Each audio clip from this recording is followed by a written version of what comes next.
My name is Claire Schlotterbeck. I'm Executive Director of Hills for Everyone, and we are the founders of Chino Hills State Park. Jack was on our board for as long as I can remember. He was engaged with many other conservation groups who are represented here today, including but not limited to Endangered Habitats League, Tri-County Conservation League, Audubon, Sierra Club, and the Coalition to Save the Whittier Narrows Nature Center. And we are here to honor his life of service. I want to acknowledge and say hello to his family who have joined us here, and I think they're kind of scattered from California all the way over to Florida. So sort of God bless Zoom that we can all gather together and share some thoughts about Jack. My daughter, Melanie, will be the administrator of this Zoom, and I think she was about 10 years old when she first met Jack. And I won't tell you what she just turned recently, but she's got gray hair. And I'm going to turn it over to her now, and we will start by sharing some of the pictures that we've gathered. Thank you. Let me share my screen.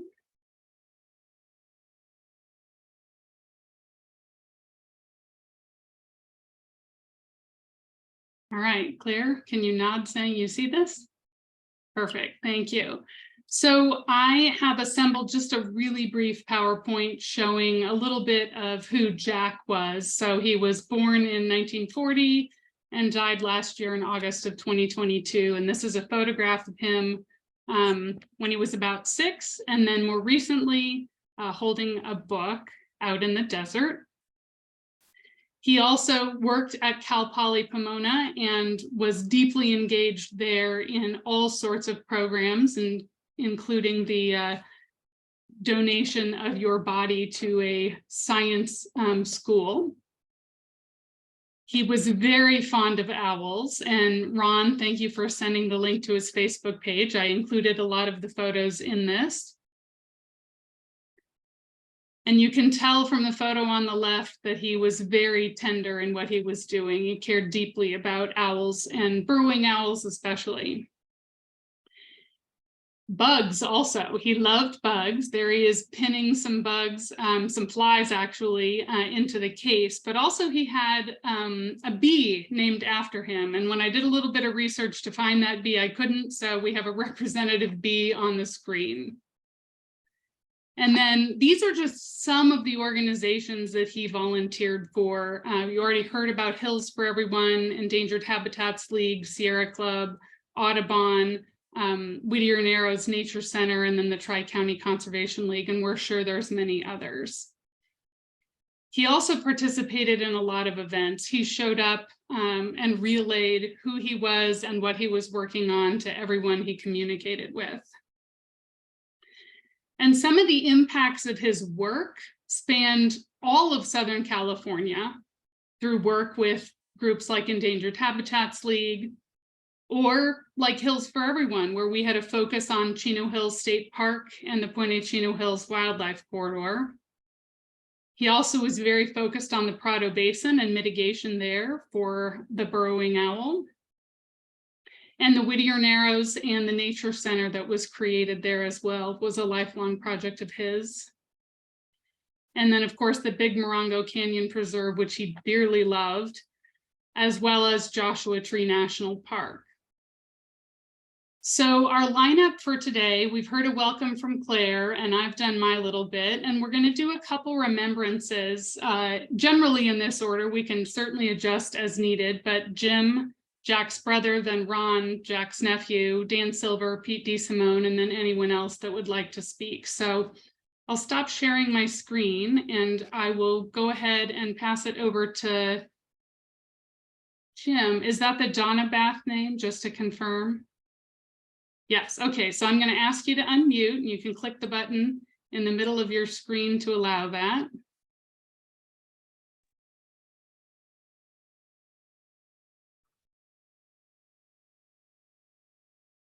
Are you ready?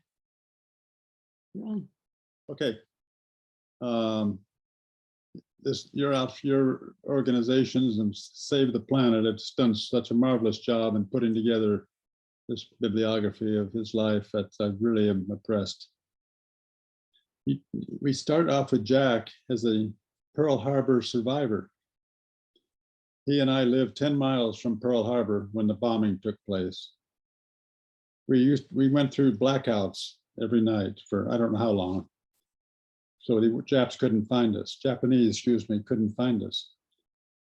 We played outside, seeing shooting up above, doing practicing probably, and we'd run into the house and slam the screen door. And my mother got so upset at us doing this 100 times, I don't know how many times a day it was, but she locked us out finally.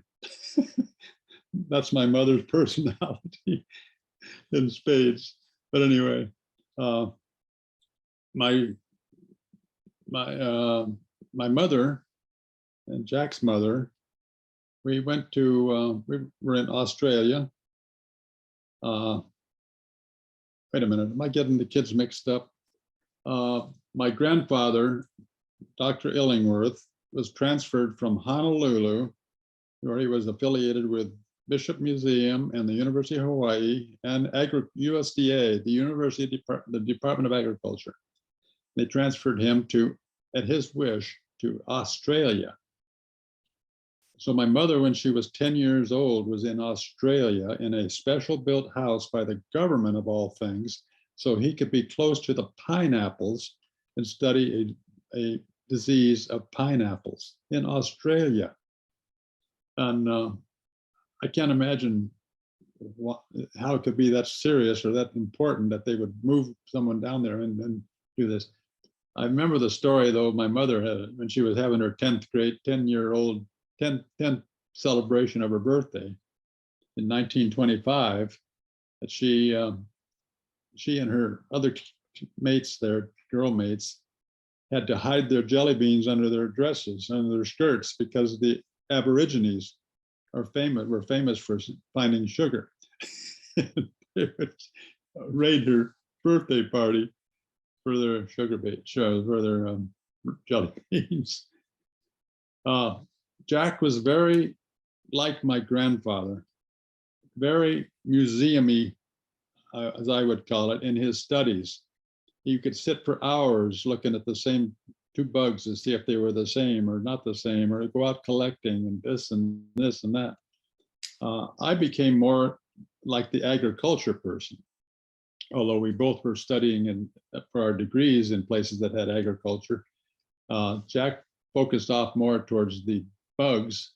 I stayed with bugs, but only as far as they transmitted viruses and diseases. So we were really quite different, and it all boils back down to Grandpa.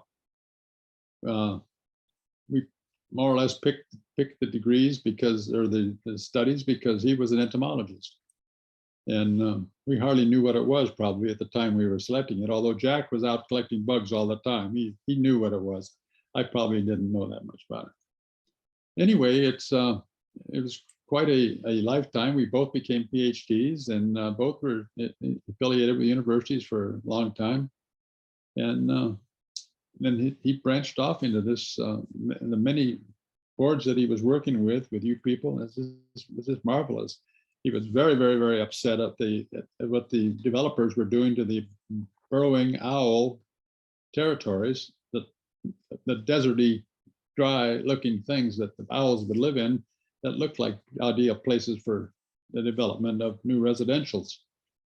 No, according to Jack, and he spent most of his time fighting that situation. So I'm going to stop there.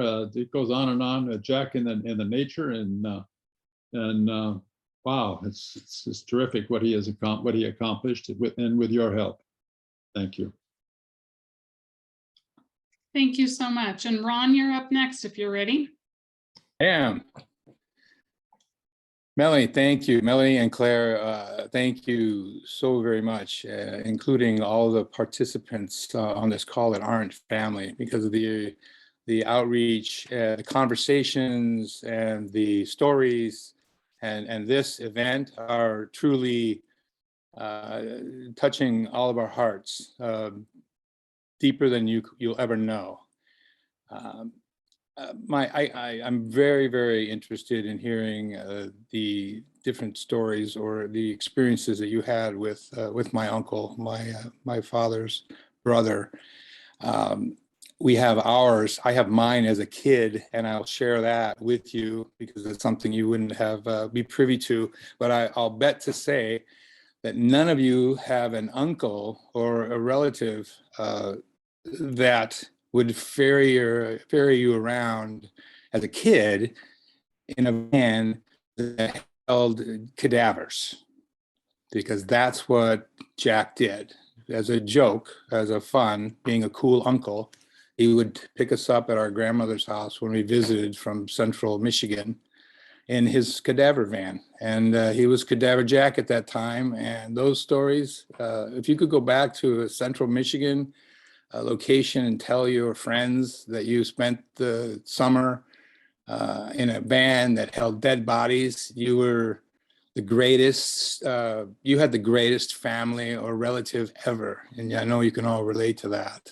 But that story speaks to how unique his life experiences were, how unique and vast. I had the opportunity to move out here in '87, and while my grandmother, his mother was alive, I was very close to both of them, and got to know Jack on more of the level that you know him with his philanthropy. But he was always a very, very eccentric and fun, because he would take us to every fun Disney, Fun Zone, Pomona, arcade, whatever, anything that was in the basin that had to do with having fun, pinball and skee ball and all of that. Jack was into that for us, for his nephews. And we put he had a Facebook page that was never populated with much. I'm sure he looks like he was using it to communicate more than anything else. And then we've opened that up for any comments.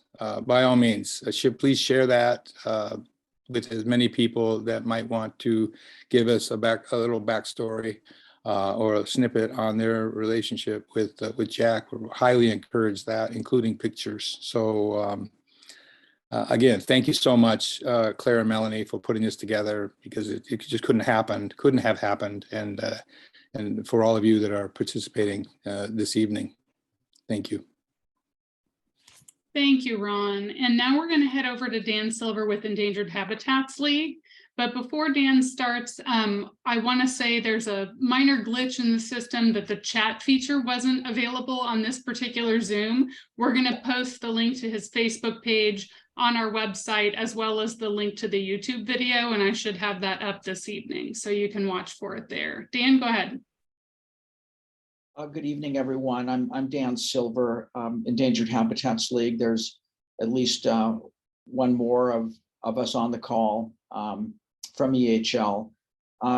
Jack was a board member of Endangered Habitats League for over 30 years. Jack emerged in our initial group of leaders. He represented San Bernardino County and was a loyal and enthusiastic board member. Jack got EHL involved in a whole new area for us, which was the Chino Prado Basin. I intersected with Jack at the point in his career when it seemed his biological interests more on the burrowing owl at that point, and on the grassland habitats. And I since, from all the historic information that I've learned, I now see the full range of his interests and activities. So that was very fruitful for us to get involved there. We're still involved in a big way out in that part of the world. Jack struck me as a gentle person, but he could also be very determined.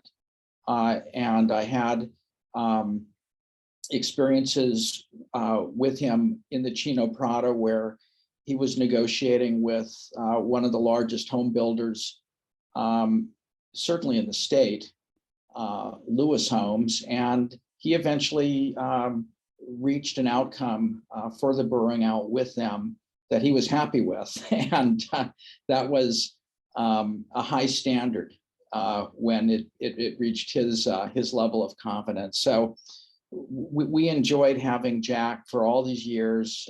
We were privileged to have him on our board. And I've learned so much from all the reminiscences from everybody else. Thank you.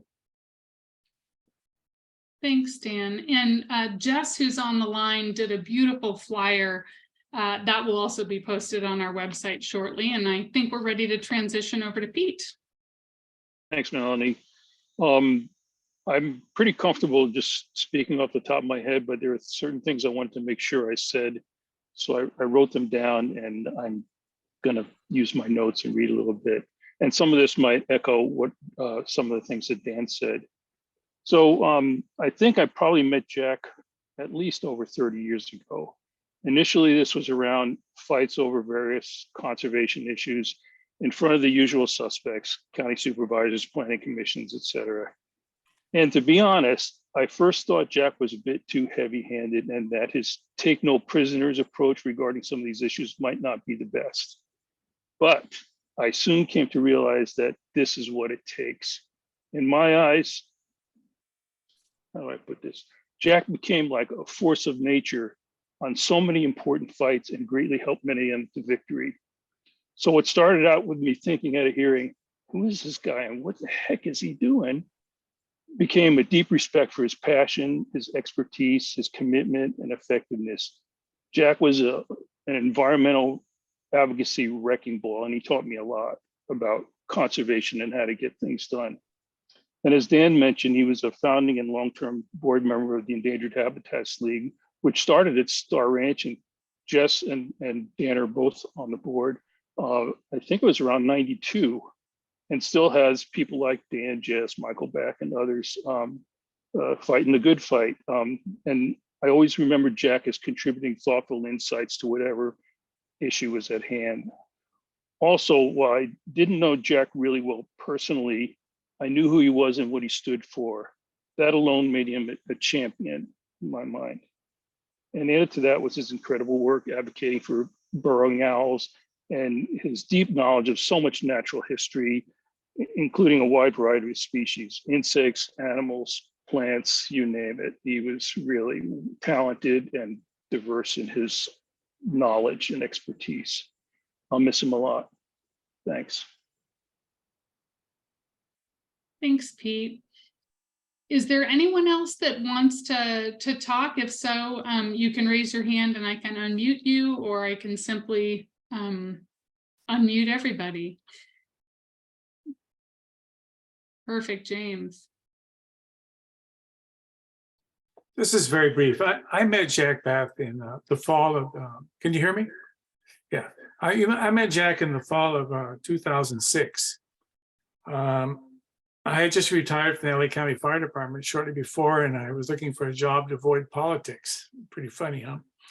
So I met Jack and we got involved in trying to defend the Whittier Narrows Natural Area from basically multi-agency, multiple government bureaucracies.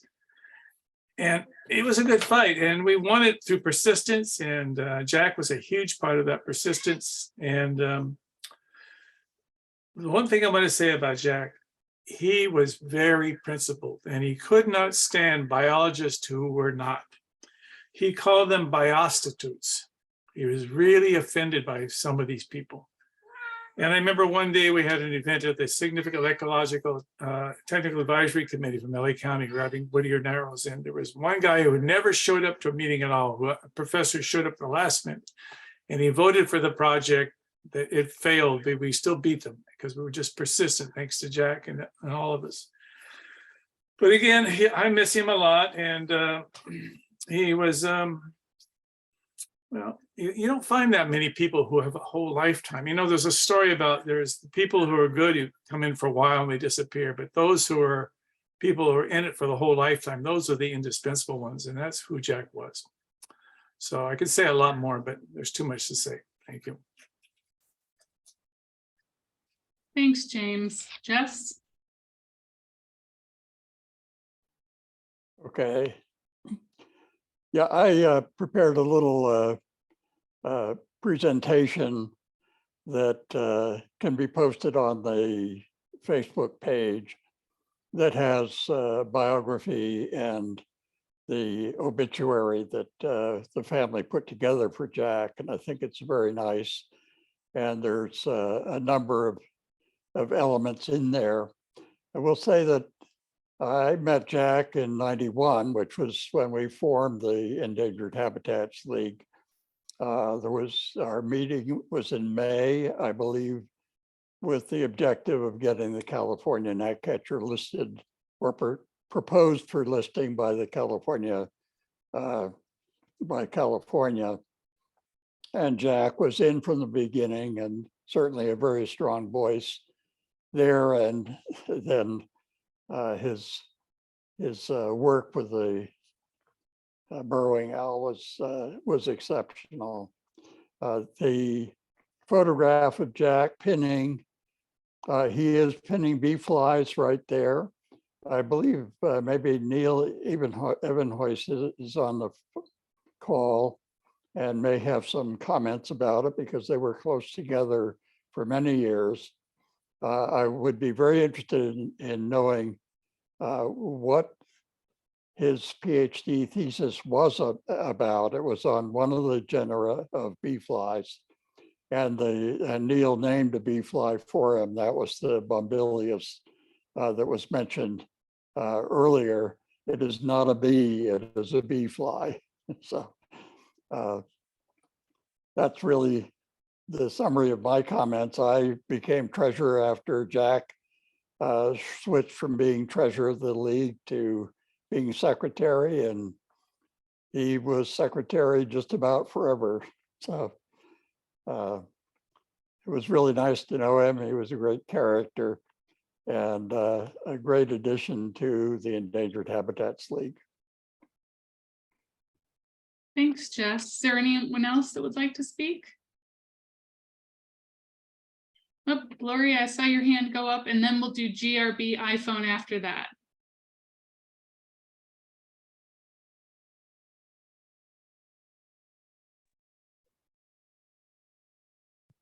I worked with Jack with Friends of Whittier Narrows and a second group, Associates.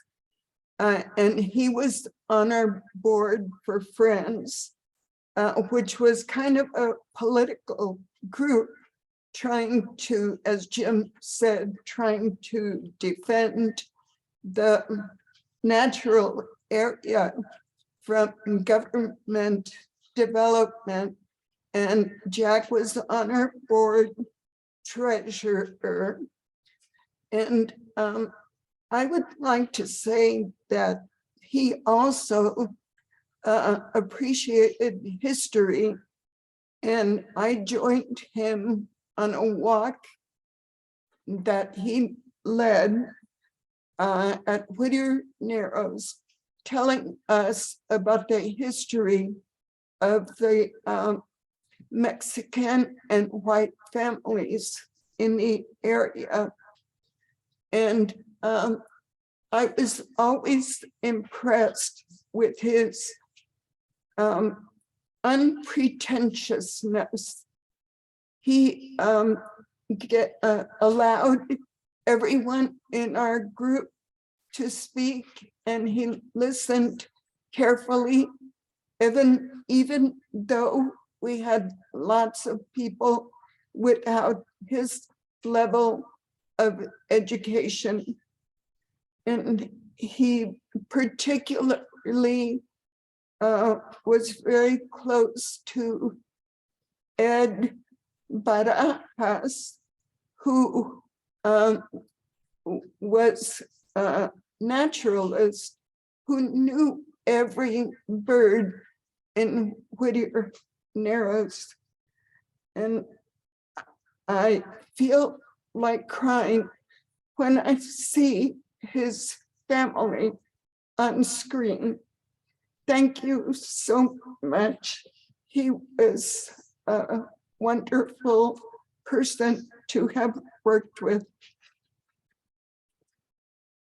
Thank you, Gloria. That was very sweet. All right, next up we have, I can't tell if that's Connie, a GRB iPhone. You should be able to unmute yourself.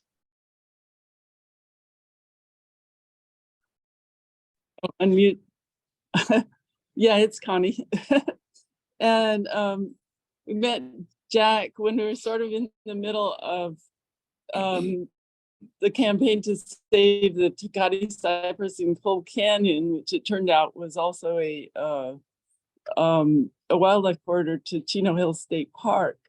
And I was just looking at the whole thing and saying, oh, how can we do this? And Jack gets up and he gets up close and looks me in the eye and says, we'll all do it together, which turned out to be the way it was.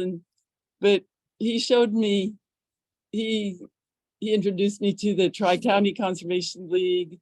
He showed me how how you could catch insects with a net. And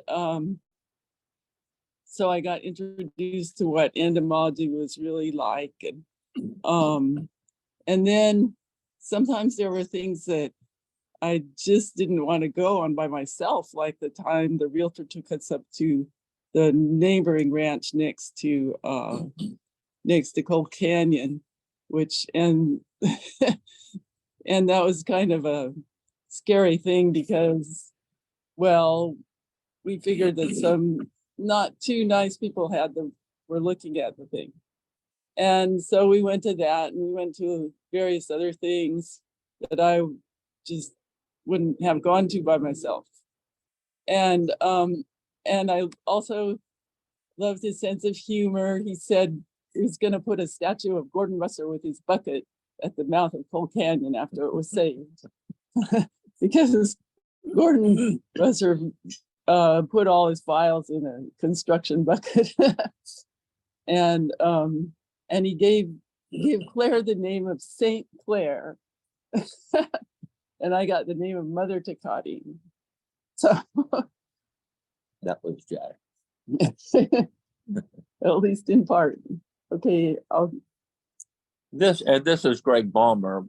We happen to be traveling together with my sister. We're in Southeast Asia, so we're the other side of the world. It's about 7 something in the morning. We're having breakfast, but in a beautiful setting on an old French style hotel near the banks of the Mekong River. Anyhow, I would like to share some more personal experiences with Jack.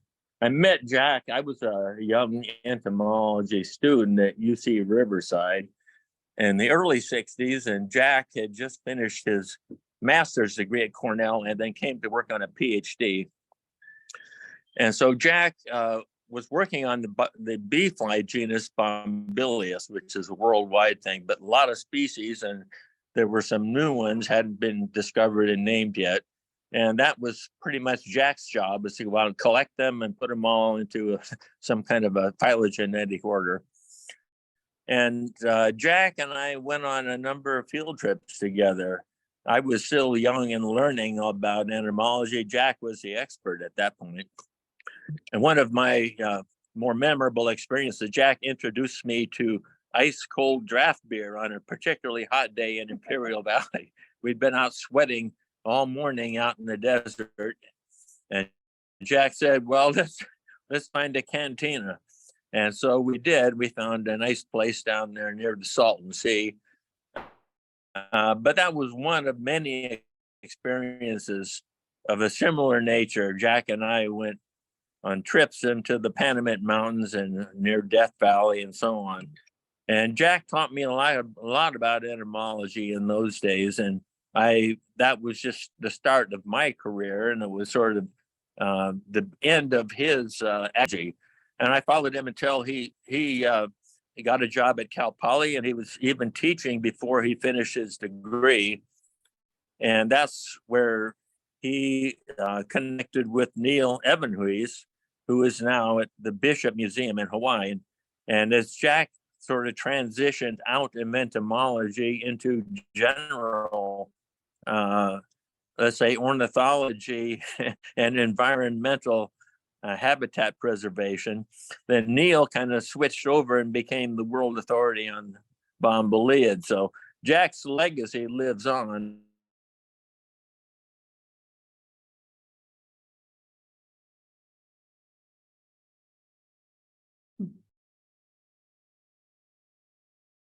All right, looks like we got frozen there right at the end, but we'll leave it at his legacy lives on. Perfect ending. Larry, did I see you raising your hand? Perfect. Let me add you here.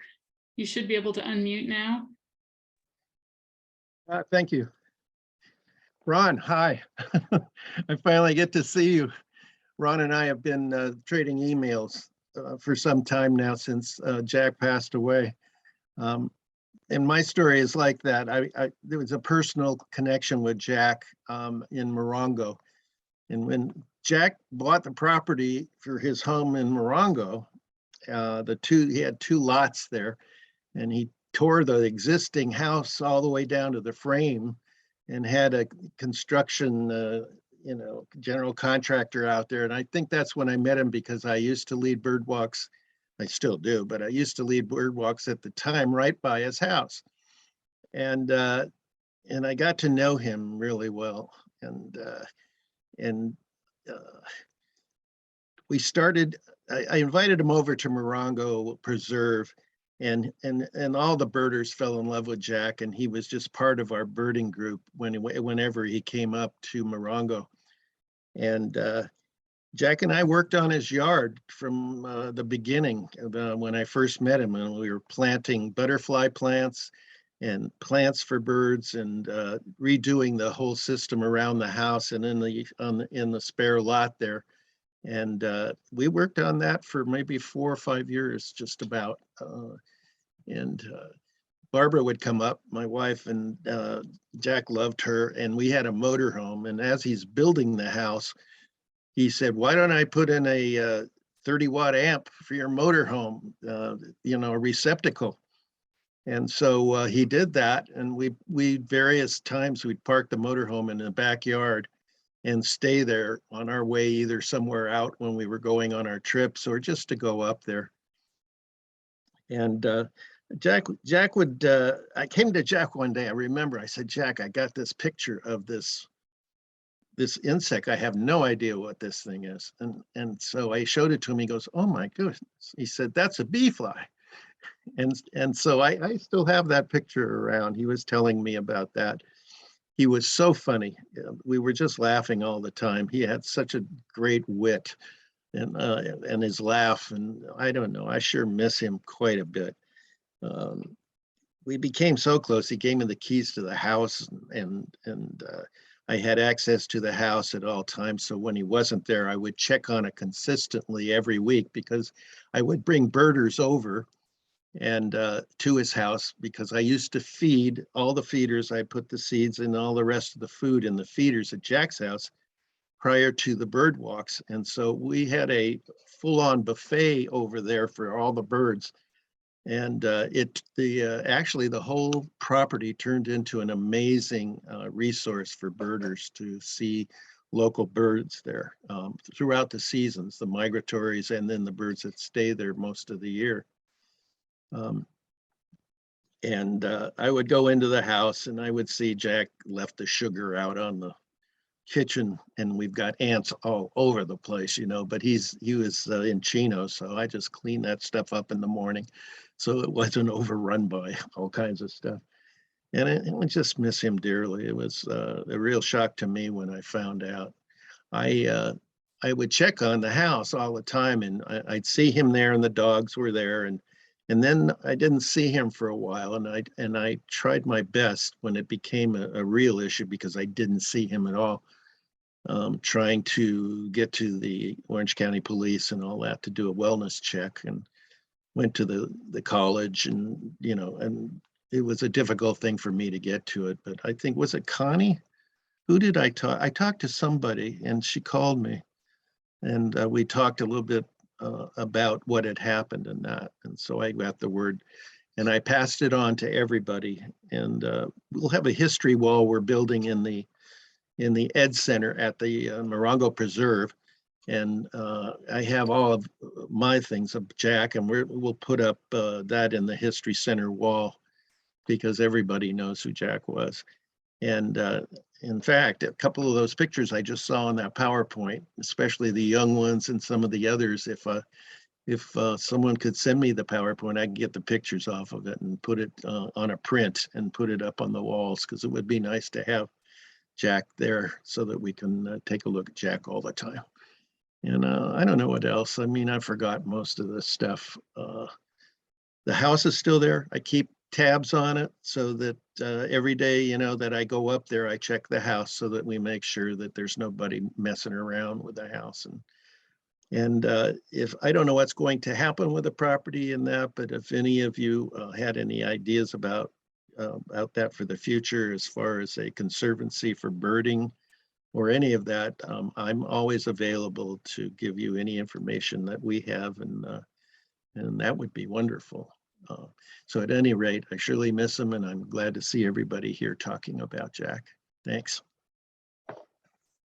Ron and Jim, I'm unmuting both of you.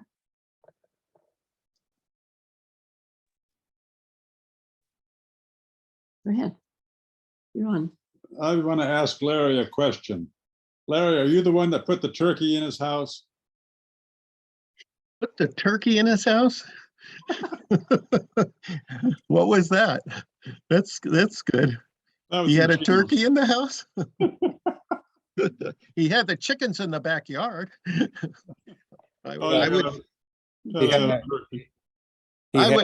He had an adult turkey at the Chino residence. Oh, not at the, well, I've never been to the Chino house.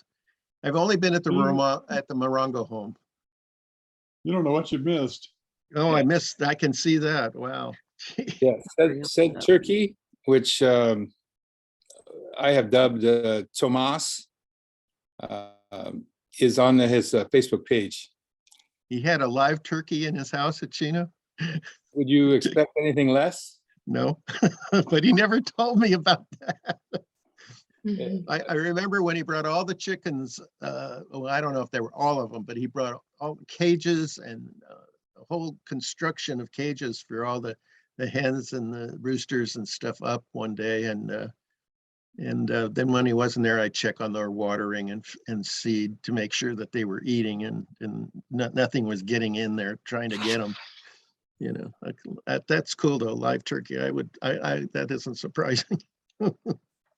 Oh, it's so good to hear you be here, Larry. Jack said he had a character for a friend. Yep. Well, I don't know. I got carried away when I first started at Morongo, pitching stuff to the birders and stuff. Like you won't know the birds without a program, and you know, just like we're pitching it at a baseball game or something. A little crazy, but that's just me. And he loved it. Yeah, Larry, I look forward to meeting you out there very soon. Yeah, let me know when you're going to do anything at the property. I think you said there's going to be some type of get together there. Yes, and I'll go ahead and mention that now. The family will have a very private, well, invite only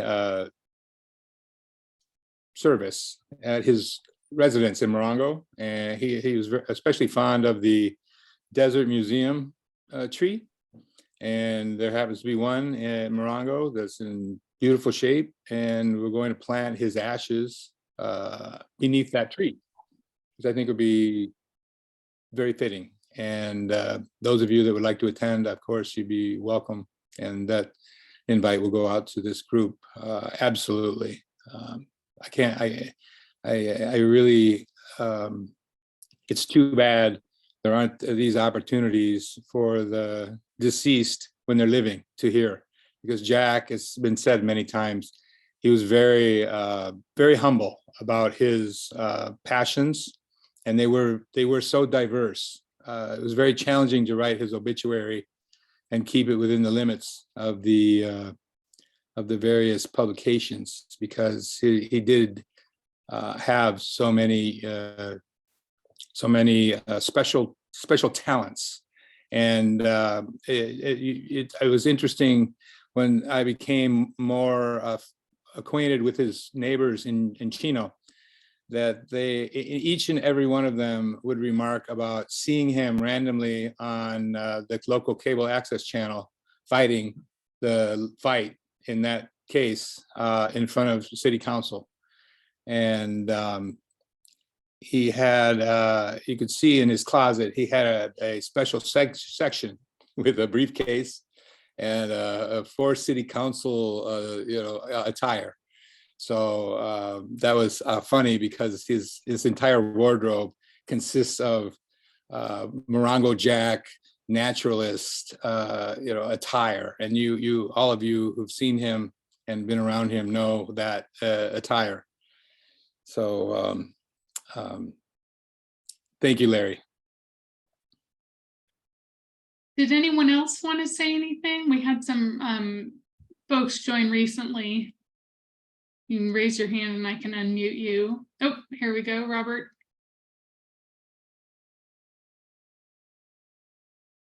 Hey, everybody. I know it says Robert Goodman, but I go by Bobby.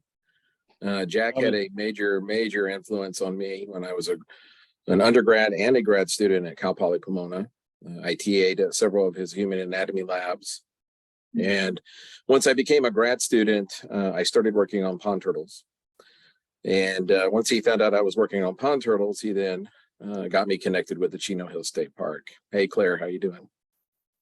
And because of him and a lot of the other magnificent professors I had at Citrus College, they have influenced me tremendously. I'm in my 23rd year as a professor at Citrus College. I teach wildland resources and forestry program. I'm still active in the realm of herpetology and turtles. And I owe a lot of it to Dr. Bath. And one quick story. When I first started as a grad student, we had to commit 5 of the 20 hours that we were supposed to do weekly. 15 of that went to teaching. The other 5 was to do whatever, the faculty and the staff needed us to do. So I was asked to clean the morgue. And Jack, knowing me, I said yes.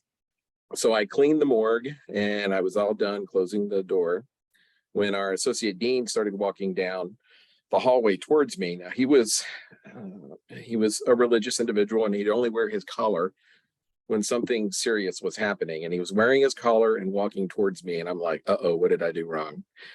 And he approached me and he said, "Hey, Bobby, how you doing?" I said, "Pretty good. How's the morgue going?" And I said, "It's all nice and clean." And he says, "How would you like to earn $25? I'm a starving grad student. And I'm like, "Yeah, okay. What do you need me to do?" And he goes, "Well, you have a pickup truck, right?" And I go, "Yes." "Do you have a camper shell?" "Yes."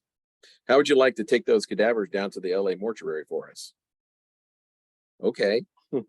So we loaded these guys up and I drove them down. It was in the fall.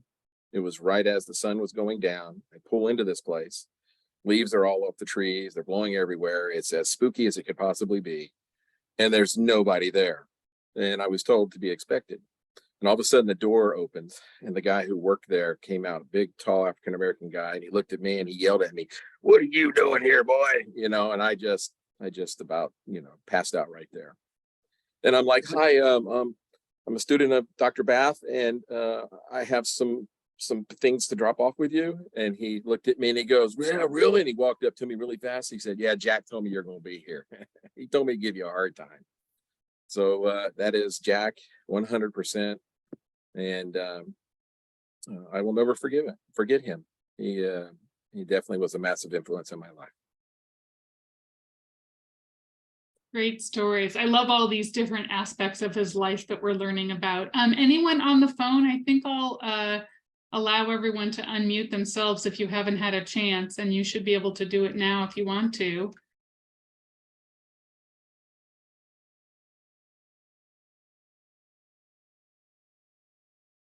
All right, not seeing anyone come forward. Well, oh, looks like we're back to Jim. Go ahead. Oh, try again. There you go. you could pat my brother on the back. You could tell him how great he is. You could help him out there. You could help him there. But the last thing you could do is give him an award that he could hang on his wall. He hangs no wall hangings of awards. Now that's rather unusual, if I must say, and I'm proud of him for not only that, but his contributions to conservatism. And wow, yeah. Thank you. Yeah, so I think we'll wrap up then with Claire. Thank you. I really got a kick out of these stories. I have a few of my own that just kind of share the breadth of his interactions. I remember once he brought over for the, I don't know, enjoyment of my son, who was about 7, I think at the time, an injured golden eagle. And I had no idea he did that recovery kind of stuff. And he talked about it and we got to see it and shared pictures. There was another time where I had come upon a fresh kill of a bobcat. And when they're freshly killed, it's a good opportunity to get them quickly frozen, and then they can be stuffed for educational purposes. And so I called him and he said, yeah, bring it over to my freezer. He told me what to do, how to wrap it up and all that. And so I took it over to him in the middle of an anatomy class and delivered this dead bobcat to him. There was another time following a fire where a neighbor in Chino Hills found an injured deer that had been attacked by a pack of wild dogs, and they'd already named it Tripod.